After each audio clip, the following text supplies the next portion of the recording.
We'll guide you through how to make a redstone on and off button switch in Minecraft. If you find this useful, then consider subscribing and liking the video.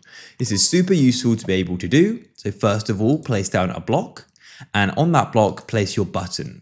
Then what you want to do is go and grab some redstone dust, and you want to place down 2 or 3 bits like so, and place another block. And on the side of it, place down a redstone torch. Go and place a repeater just here, and then go and spin around and place down another repeater like so, and place one going into that repeater, and then from this angle place one like so as well. Then place down a block in the top right hand corner, and you want to place a redstone torch on this side of it.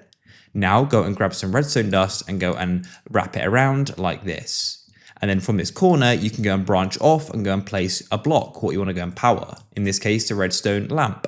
Then what I can do is go and hit the button and the switch is going to go. And as you can see, the lamp remains on. I can click it again to turn it off. If you found this useful, then leave a like.